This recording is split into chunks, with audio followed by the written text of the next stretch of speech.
good afternoon, or good morning, wherever you are dialing in from. I hope you're having a great day. Thank you for prioritizing your own well-being today, because we have an extraordinary luminary with us here today. Very excited to be welcoming back Arianna Huffington. As you know, Arianna is the founder of the Huffington Post, and she is also the founder of Thrive Global, a well-being platform that we are leaning into heavily right now here at Salesforce. But also, as if that was not enough, she authored this incredible book, The Sleep Revolution, which I have to say has been a big game changer for me. And with that, I will turn it over to the sleep queen, Arianna. Take it away. Hi, everybody. I'm so happy we're talking about sleep, because I became a sleep evangelist the hard way when in 2007, 2 years into building the Huffington Post, the divorced mother of 2 daughters, buying into the myth that I was going to be super founder and super mom and manage to do it all and forgo sleep, I actually ended up collapsing, hitting my head on my desk, breaking my cheekbone. And that was the beginning of my journey, recognizing the importance of sleep and recharging. And the world has changed dramatically since 2007, when I started covering sleep on the Huffington Post. We launched a dedicated sleep section, and my own board complained that this was not a serious topic for a political media site. Now, it's hard to read the Wall Street Journal or the Harvard Business Review without articles on the connection between sleep and performance, or reading about athletes like Tom Brady and Andre Iguodala and Kevin Durant and how they prioritize sleep. But today, we want to approach sleep not from the angle of performance, but from the angle of immunity. And the data is absolutely stunning that sleep is truly the foundation in building our immune defenses. And there have been study after study. I covered a lot of them actually in the Sleep Revolution book, which we should make available in the resources afterwards in PDF. And there is an entire chapter on the science of sleep. For those among you who need a lot of hard data to be convinced, please start with that chapter. For those of you who don't need convincing, go to the second half of the book, which is about tips and tools and techniques to help you get a good night's sleep. But one of my favorite studies that is in the book, but is so relevant right now, has to do with the connection between sleep and the common cold. So the University of California in San Francisco, actually, together with Carnegie Mellon, I'm going to read the study to make sure I get it absolutely right, followed the sleep of participants for 1 week. So test subjects that were then given nasal drops containing the common cold virus.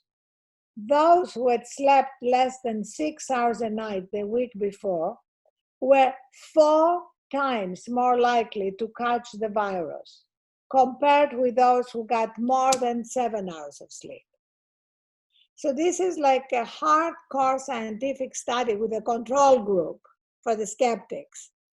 So given that we are dealing with a different kind of virus, but a virus nonetheless, sleep is absolutely fundamental. And what I'd like to address today is the things that get in the way. The first thing is our belief, the belief that I don't need sleep. And incidentally, let me address that. There is a tiny percentage of population, between 1 and 1.5%, who have a genetic mutation, and they really don't need 7 to 9 hours, which is the norm for everybody else. The vast majority of us fall somewhere in that spectrum. Some need 7 hours, some need 8, some may even need 9. but with the exception of those who have that genetic mutation. There is a test for that if you're not sure, but I'm sure I don't have it. So what stops us from going to sleep and sleeping in a truly recharging way, especially during a time of uncertainty and anxiety like now, is the high level of stress we're going through.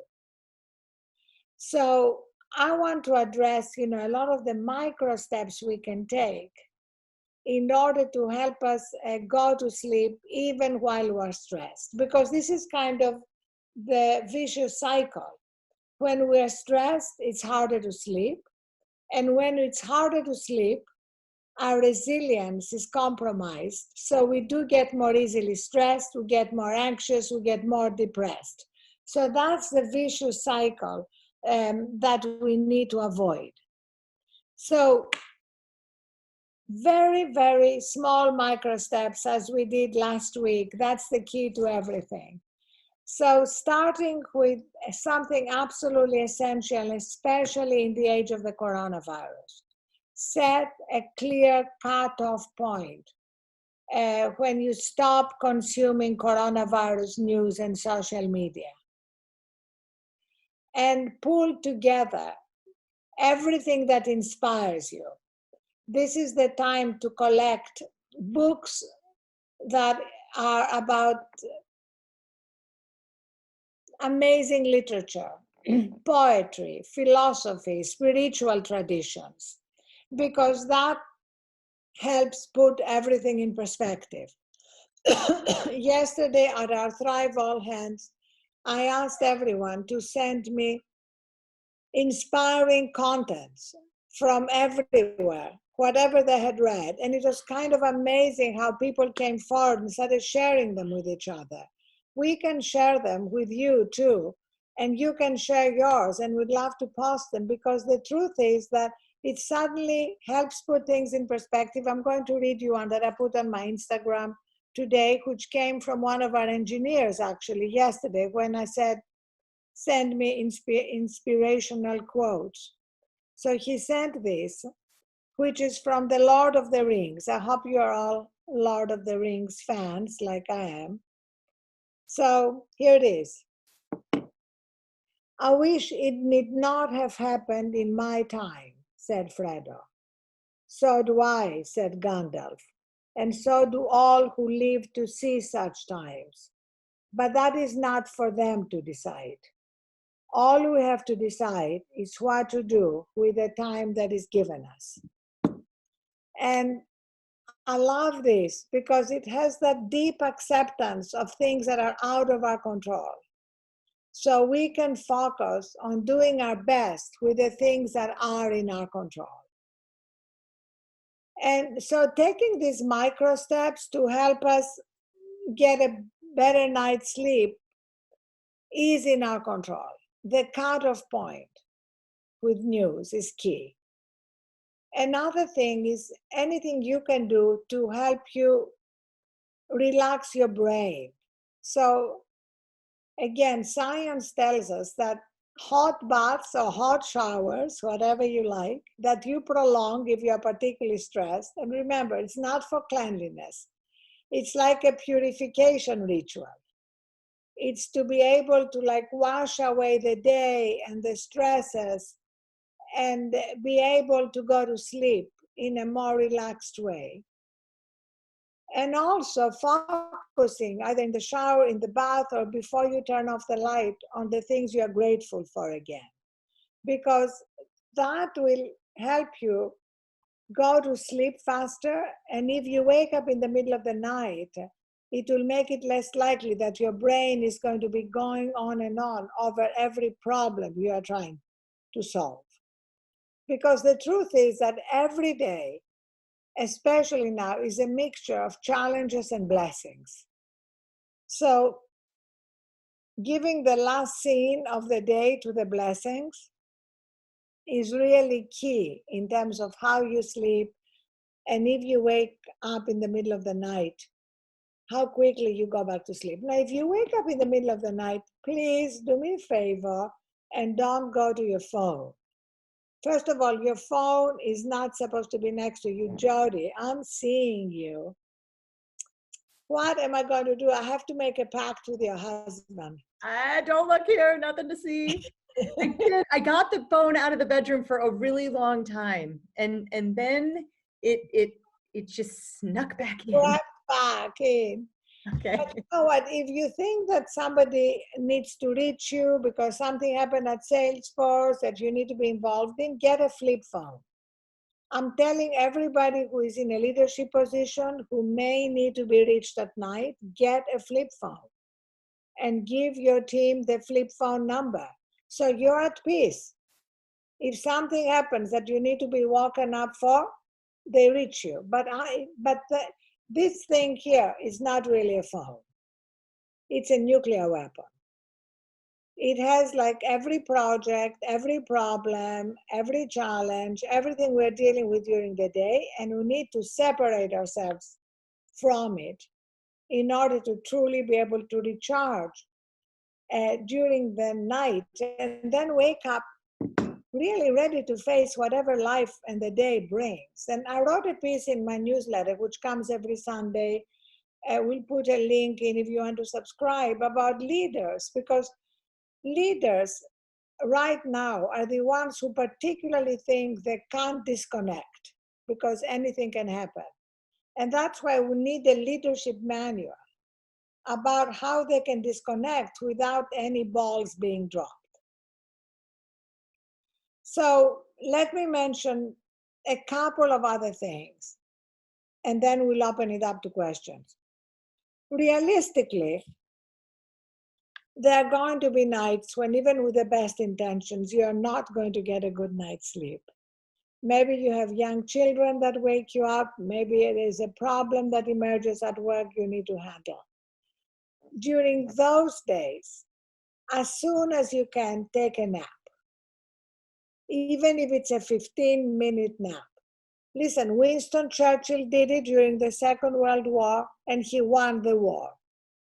He even gave them a name. He called them power naps.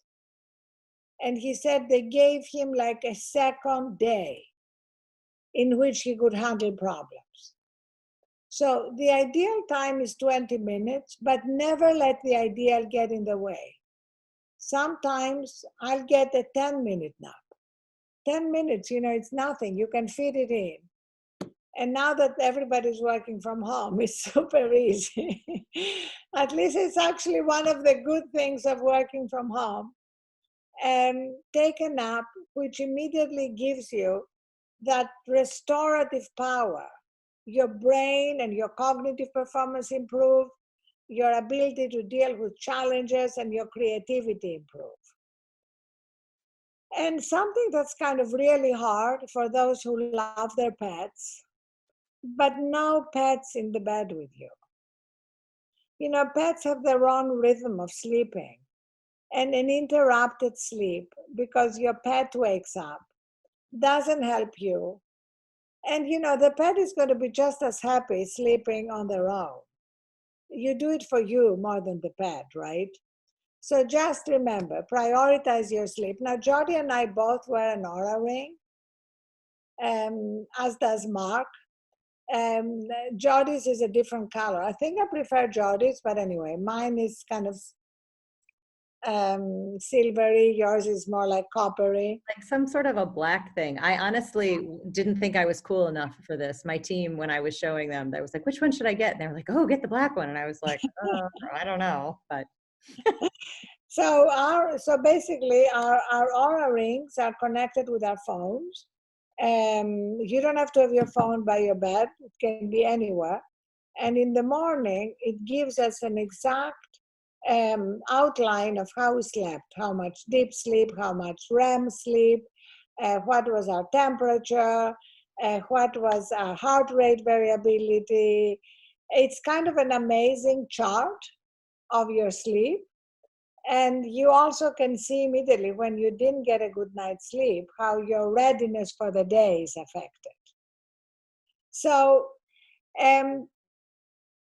all that may seem like better for another time when we don't have to deal as much. but I promise you, it's precisely for a time of crisis when we need to show up our best, wisest, most resourceful, most empathetic, most creative, all qualities that are compromised and diminished when we don't have enough sleep to recharge. So let's open it up. I'll take any questions you have. That's great. And make them as personal as you want. This is just us, right? I love it. Thank you. Thank you so much. You know, the other thing that I love about the Oura ring, it kind of ties back to what you were saying the other day when you said, hey, if it doesn't work, like give yourself permission. Give yourself permission to forgive yourself and like you'll try again tomorrow. And one of the things that I love about this is if I have a bad night's sleep, it also, the Oura ring I'm talking about, it also gives you recommendations as to how much activity you should have for the day. And for me, like, I love it when it says, I don't love it, but if I miss a night's sleep and then it says, do not exercise today. Yes. Like you are going to go behind the starting line if you exercise today. So just take it off. And that sense of permission to, like, you know, go easy really makes a big difference. It makes a big difference. Right. Catherine, have any questions come in yet? Because if not, I can grill her all day about sleep questions, but I have to be mindful that there's others.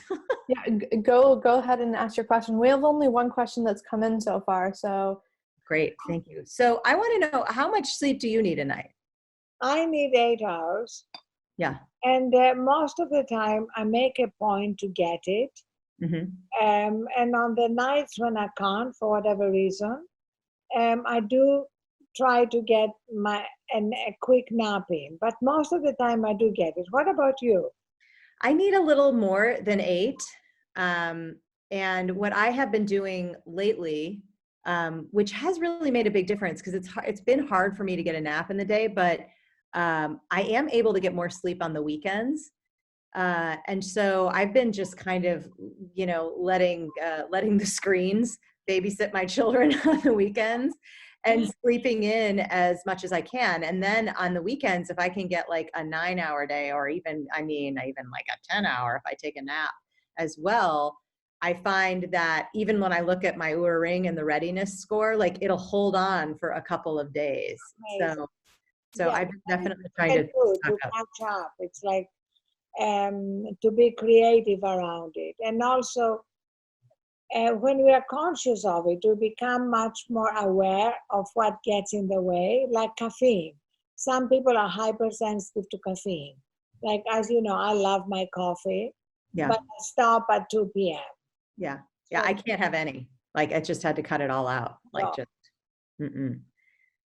what about, what do you do when you wake up in the middle of the night? So that was my biggest problem, like really the phone separation anxiety. Like I figured out another alarm, but when I took my phone out of my room and I would wake up in the middle of the night, it was like anxiety ridden with like, what am I supposed to do with myself right now? So, you know what I do? I have do you remember, you maybe were not born when they existed, but there is something called an iPod. Yes, I was born. I love that you think I'm that young, Arianna, but I think I've got a decade or two on the iPod. So I have an iPod, which has sleep meditations and things that I can play to totally relax me. But seriously, you can get an old phone that you no longer use, as long as it has nothing on it except things that help you sleep and meditate. Yeah. The key is, it's not the phone, it's poor innocent phone. It's not the problem. The problem is the data on the phone. Yes. The social media on the phone. It's CNN and the Huffington Post on the phone. If you have a phone that has nothing, either an iPod or a phone that's scrapped of everything, except whatever it is that you may want to listen to. It could even be like, meditative story that we are doing together with Salesforce. It's perfect for that time of night. Yeah. Because it's storytelling. So it brings you in with a great story.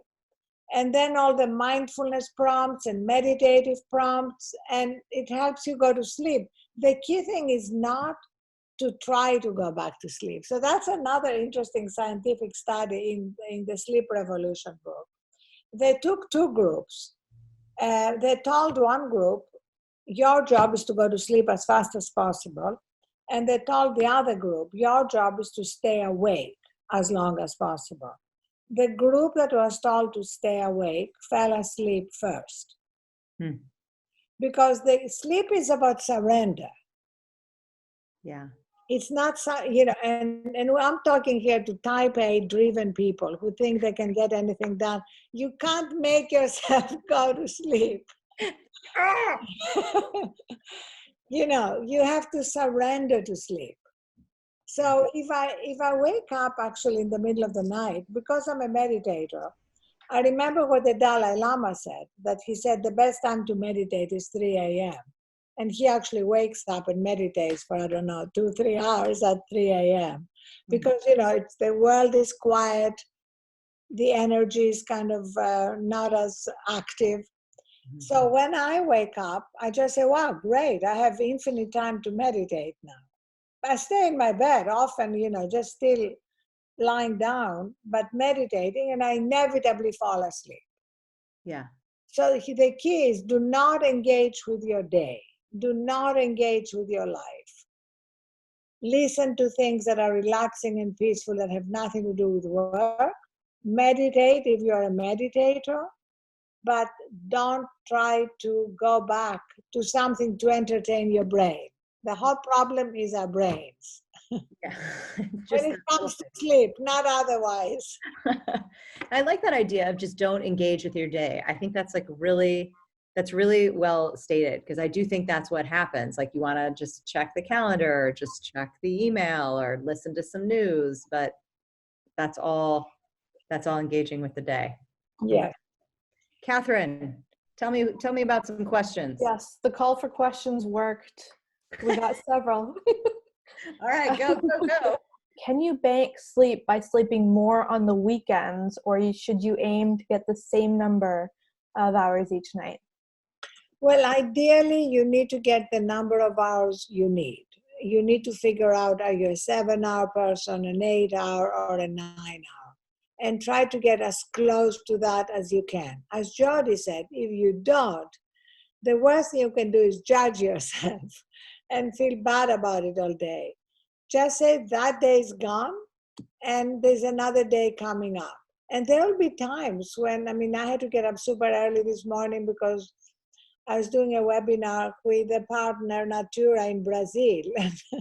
You have all the problems with time zones. But, I really wanted to do it. And if you want to do something, you do it. Then I went back and meditated for an hour and I feel fine. So this is not like another thing to be perfectionist about. It's knowing what ideally we need to do to be our best. This whole idea of we are all in this together. It is such a beautiful concept. And the truth is that the first thing that we lose when we're exhausted is empathy and compassion, and that sense that we're all in this together, because we move into survival mode. We move into fight or flight. And that's not the place from which we're going to resolve our problems, either as leaders or in our companies or in our families.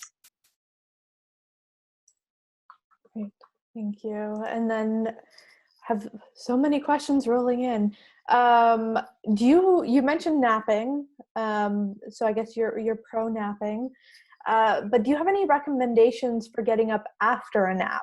Because some employees mentioned that they feel groggy and just want to stay in bed for the rest of the day. Actually, the ideal time for a nap is about 20 minutes during the day. So, if you have a little more time, you can sleep a little more, set an alarm.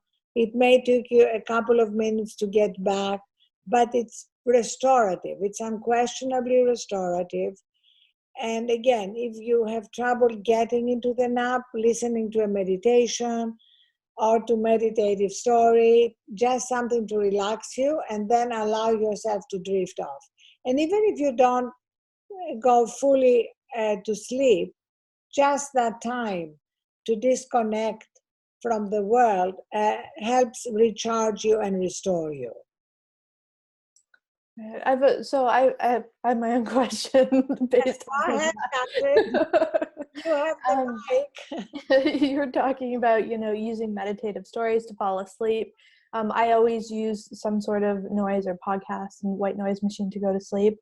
But I've heard that it can be bad to keep a white noise machine on all night long, that once you get to sleep, that it can be disruptive for your sleep. I don't know if you have any thoughts on that. Not unless it wakes you up. I think people have to experiment. Like if it helps you go to sleep, but then at some point it wakes you up, then that's a problem. But does it wake you up? No. Then go for it. I think, we have to be a little bit of our own scientists here and test things and experiment. And of course, it's also really important if somebody has real trouble sleeping or wakes up and is always exhausted in the morning, no matter how long they've spent in bed, it's also very important to check if they have sleep apnea. Because more people than we know have sleep apnea. In the book, I write a lot about it. But that's something obviously not now, but when we return to more normal times, you can easily have checked out. And then they now have a lot of easy machines you can use at night to help you sleep and get enough oxygen. That's really the key here. And remember, to go back to the immunity question, oxygen is so key right now to build our immune system during coronavirus, especially because the virus attacks the lungs and the respiratory system first, and most dangerously. So that's why now we have an extra incentive to make sure we get all the sleep we need. Because everything else is affected, including stress eating. Have you heard about the new term, the COVID-19? You know how they talk about the college 15? Yeah. Where people are stress eating. Oreos and chips are up. Kale is down.